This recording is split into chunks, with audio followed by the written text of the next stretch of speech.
2 Chronicles chapter 26. Then all the people of Judah took Uzziah, who was 16 years old, and made him king in the room of his father Amaziah. He built Eloth and restored it to Judah. After that the king slept with his fathers.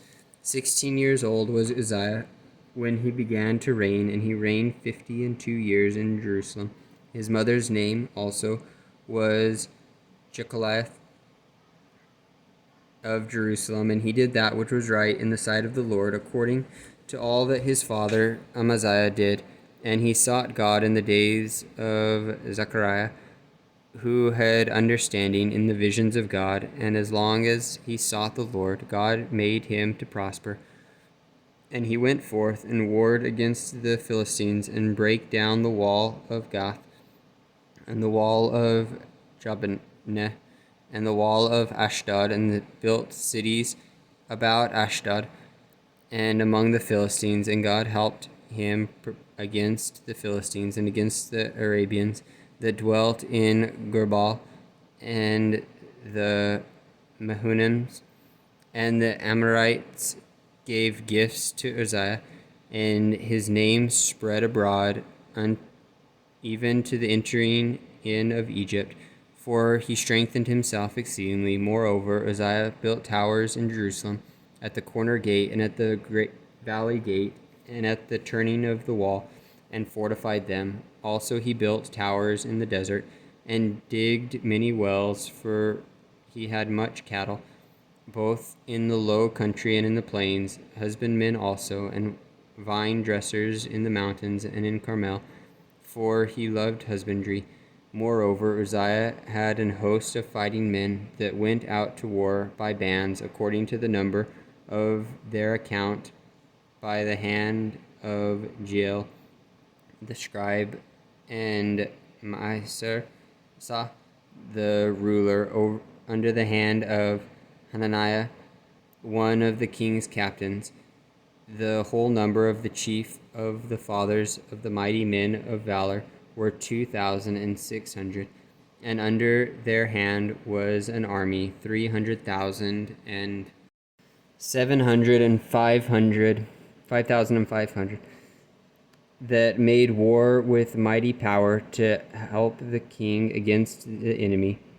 And Uzziah prepared for them throughout all the host shields and spears and helmets and habergeons and bows and slings to cast stones. And he made in Jerusalem engines invented by cunning men to be on the towers and upon the bulwarks, to shoot arrows and great stones withal. And his name spread far abroad, for he was marvelously helped till he was strong.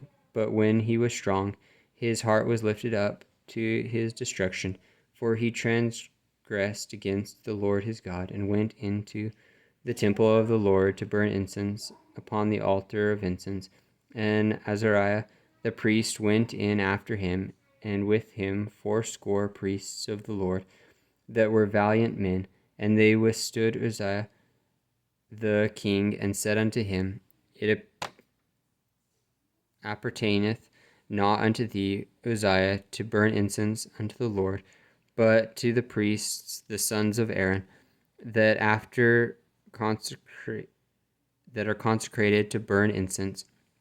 Go out of the sanctuary, for thou hast trespassed, neither shall it be for thine honor from the Lord God. Then Uzziah was wroth, and had a censer in his hand to burn incense. And while he was wroth with the priest, the leprosy even arose up in his forehead before the priests in the house of the Lord, from beside the incense altar. And Azariah the chief priest and all the priests looked upon him, and behold, he was leprous in his forehead, and they thrust him out from thence. Yea, himself hastened also to go out, because the Lord had smitten him. And Uzziah the king was a leper unto the day of his death, and dwelt in a several house, being a leper, for he was cut off from the house of the Lord. And Jotham his son was over the king's house, judging the people of the land. Now the rest of the acts of Uzziah, first and last, did Isaiah the prophet, the son of Amos, write. So Uzziah slept with his fathers, and they buried him with his fathers in the field of the burial which belonged to the kings, for they said, He is a leopard, and Jotham his son reigned in his stead.